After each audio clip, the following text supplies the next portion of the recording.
কি রে মধু মধু রসমালাই মধু মধু আসলে মধু রে মধু মধু রসমালাই কি মধু অনেক মজা।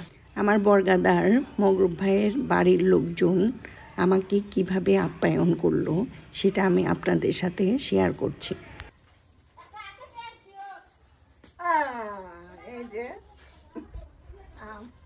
আমাকে কাসুন্দি দিয়ে আম মেখে খাওয়ানোর জন্য গাছে উঠে পড়লো মগরুব ভাইয়ের নাতি। দেখেন কি অপূর্ব দৃশ্য, গাছ ঝাঁকি দিল আর টুপটুপ করে পাকা আমগুলি পড়ছে। আমি একটা একটা করে আমগুলি খুঁটছি, ওরাও সাথে আছে আমার সাথে খোঁটার জন্য। অনেক দিন পর এরকম একটা দৃশ্য উপভোগ করলাম। সেই ছোটবেলায় এরকম করে আম পাড়তাম গ্রামের বাড়িতে, সেই কথাগুলি মনে পড়ে গেল। ওদেরকে বললাম আমগুলি রাখার জন্য একটা ঝুড়ি এনে দাও, ওরা এত বড় একটা ডিশ এনে দিল। কাছেই টিউবওয়েল ছিল, টিউবওয়েলের পানি দিয়ে আমগুলি ফ্রেশ করে ধুয়ে নিলাম। আমার মাথা পর্যন্ত পড়ে না আম।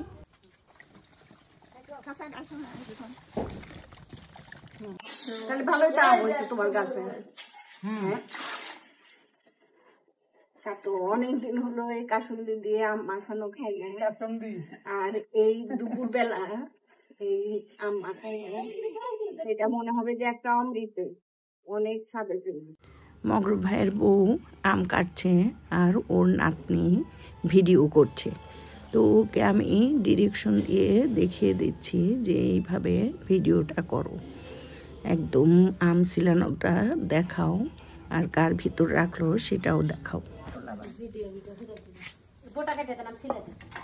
ও খুবই রোদ পড়েছে, আমার মাথার উপরে একটা ছাতি ধরে থাকো।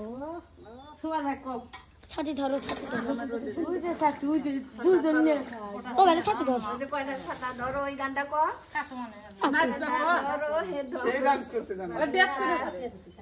ভালো ভালো ডান্স। ওই ডান্স লাগবে। তেরে ডান্স তোর ডান্স একটা তুলে নিয়ে যায়। ওই ঘরে বক্স আছে দিয়ে ডান্স করবে না। দেন। ওইসে তো নাও তো না। কাসুন্দি দিয়ে আমটা মেখে আমার হাতে তুলে দিল।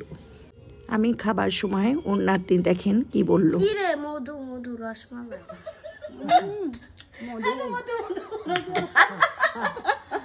আসলে মধু রে মধু মধু রসমালাই কি মধু অনেক মজা। কাকুন ভরে ভরে নেন। আরে স্বাদ কি স্বাদ। সেই স্বাদ বলো। তোমরা খাবে না?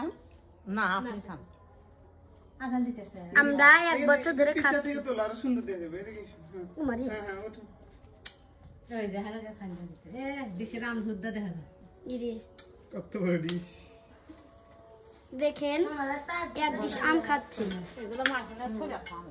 দেখি খাইতে আমার কাছে চলে আসে। হ্যাঁ দেখছো কি ধরে টান পারিস তোরা। মধু মধু আবার টক আছে। মধু আছে, টক আছে, তাহলে কোনটা স্বাদ পাওয়া যায়? গরমের জন্য টকটা ভালো আর মিষ্টিটা ওটা মুখের স্বাদ। ও তুমি হামনা শোনা হামনা শোনা। অনেক দিন পর এইভাবে আম মাখানো খেলাম, খুবই ভালো লাগলো।